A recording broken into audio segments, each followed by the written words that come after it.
ಇನ್ನು ರಾಜ್ಯದಲ್ಲೂ ಜೋರಾಗ್ತಾ ಇದೆ NEET war. Congress versus BJP protest talk war ಜೋರಾಗೆ ಕಂಡು ಬರ್ತಾ ಇದೆ. ಕಲಬುರಗಿ, ಚಿತ್ರದುರ್ಗ, ಕೋಲಾರ, ಬೆಳಗಾವಿ, ವಿಜಯಪುರ ಸೇರಿದಂತೆ ಹಲವು ಜಿಲ್ಲೆಗಳಲ್ಲಿ ಆಕ್ರೋಶವನ್ನು ಹೊರಹಾಕಿ ಕೇಂದ್ರದ ವಿರುದ್ಧ ಕಾಂಗ್ರೆಸ್ ಪ್ರತಿಭಟನೆಯನ್ನ ನಡೆಸಿದೆ.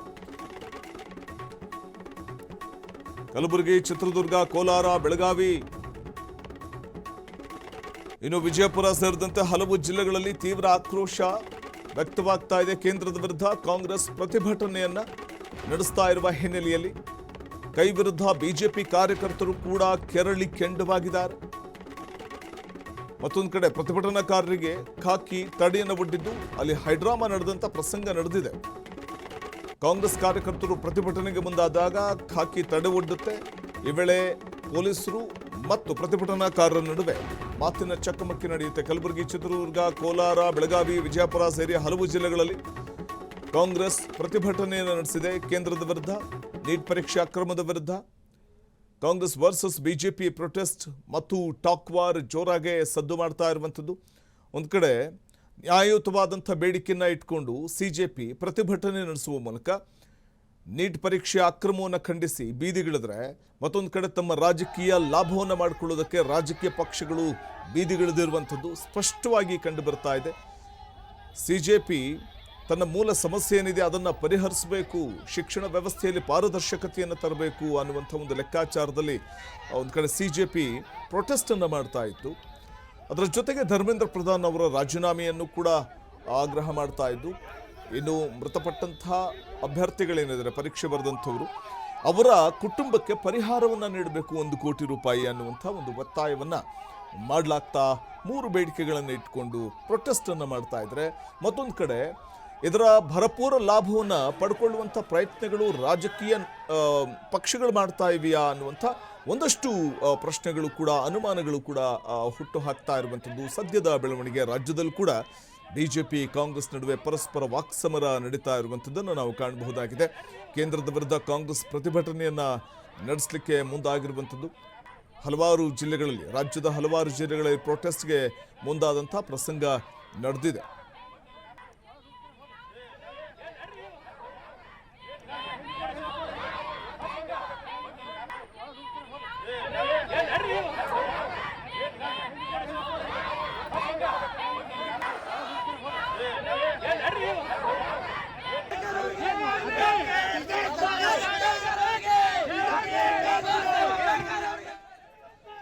ನಾವು ದೃಶ್ಯದಲ್ಲಿ ಗಮನಿಸಬಹುದು, ಎಡಭಾಗದಲ್ಲಿ ಬೆಳಗಾವಿಯಲ್ಲಿ ಪ್ರೊಟೆಸ್ಟ್ ನಡೀತಾ ಇರುವಂಥದ್ದು, ಮತ್ತೊಂದು ಕಡೆ ವಿಜಯಪುರದಲ್ಲಿ ಪ್ರೊಟೆಸ್ಟ್ ನಡೀತಾ ಇರುವಂಥದ್ದು. ಕೇಂದ್ರದ ವಿರುದ್ಧ ಪ್ರತಿಭಟನೆಯನ್ನು ನಡೆಸ್ತಾ ಇರುವಂಥದ್ದು, ಕೇಂದ್ರದ ವಿರುದ್ಧ ಆಕ್ರೋಶವನ್ನು ಹೊರಹಾಕ್ತಾ ಇರುವಂಥದ್ದನ್ನು ಕಾಣಬಹುದಾಗಿದೆ.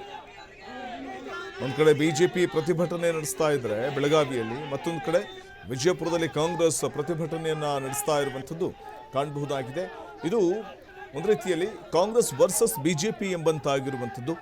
ನೀಟ್ ಪರೀಕ್ಷೆ ಅಕ್ರಮದ ವಿಚಾರವಾಗಿ ಪರಸ್ಪರ ರಾಜಕೀಯ ಕೆಸರಚಾಟಕ್ಕೆ ವೇದಿಕೆಯನ್ನು ಒದಗಿಸಿದೆ ಈ ನೀಟ್ ಪರೀಕ್ಷೆ ಅಕ್ರಮದ ವಿಚಾರ.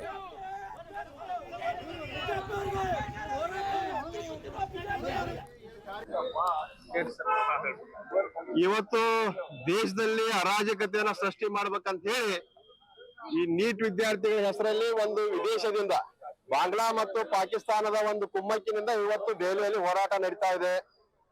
ಇವತ್ತು ಆ ಹೋರಾಟದೊಳಗೆ ಶಾಂತಿಯುತ ಹೋರಾಟ ಮಾಡಬೇಕಾದವರು ಇವತ್ತು ಸಂಸತ್ ಭವನ ಮುತ್ತಿಗೆ ಹಾಕುವುದರ ನೆಪದಲ್ಲಿ ಕಲ್ಲು, ಬಡಿಗೆ, ಮಚ್ಚು, ಲಾಂಗ್ ಇಟ್ಕೊಂಡು ಯಾರಾದ್ರೂ ಹೋರಾಟ ಮಾಡ್ತಾರ, ಅವ್ರ ಮ್ಯಾಗ ಕೇಸ್ಗಳನ್ನ ಹಾಕಿ ಅವ್ರೆಲ್ಲಾರು ಅರೆಸ್ಟ್ ಮಾಡ್ಬೇಕಂತ ಇವತ್ತು ನಾವು ವಿನಂತಿಯನ್ನು ಮಾಡ್ತೀವಿ. ಮತ್ತು ಇವತ್ತು ಮೊನ್ನೆ ನಮ್ಮ ಕರ್ನಾಟಕದಲ್ಲಿ ಕೂಡ ಒಂದು ಶಾಂತಿಯುತವಾದಂತ ಪ್ರತಿಭಟನೆಯನ್ನ ನಮ್ಮ ಶಾಸಕರು ಮಾಡ್ತಾ ಇದ್ರು, ಕಾರ್ಯಕರ್ತರು ಮಾಡ್ತಾ ಇದ್ರು. ಆದ್ರೆ ಇವತ್ತು ಮತ್ತೆ ಒಂದು ಮಾತನ್ನ ಹೇಳ್ಬೇಕು ಅನಿಸ್ತಾ ಇದೆ. ಈ ಭಾರತ ದೇಶದಲ್ಲಿ ಯಾವುದೇ ಸರ್ಕಾರ ಇದ್ರು ಸ್ಟೂಡೆಂಟ್ಸ್ ಫ್ಯೂಚರ್ ಬಗ್ಗೆ ಚಿಂತನೆ ಮಾಡುವಂತ ಜವಾಬ್ದಾರಿ ಪ್ರತಿಯೊಬ್ಬರದಿದೆ. ಆ ಕೆಲಸ ನಮ್ಮ ದೇಶದ ಹೆಮ್ಮೆ ನಾಯಕರು ಪ್ರಧಾನಮಂತ್ರಿ ನರೇಂದ್ರ ಮೋದಿ ಅವರು ಮಾಡ್ತಾ ಇದ್ದಾರೆ. ಆದ್ರೆ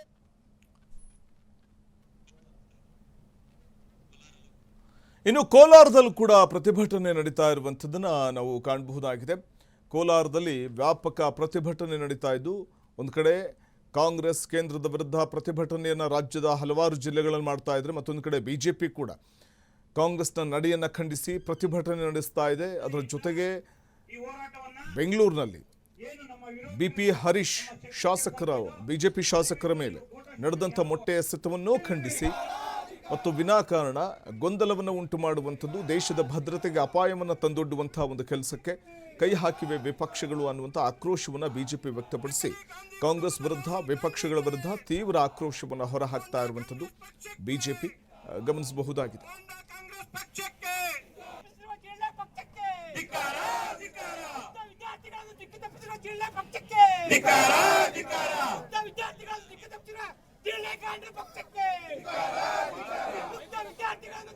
ದೇಶದ್ರೋಹಿ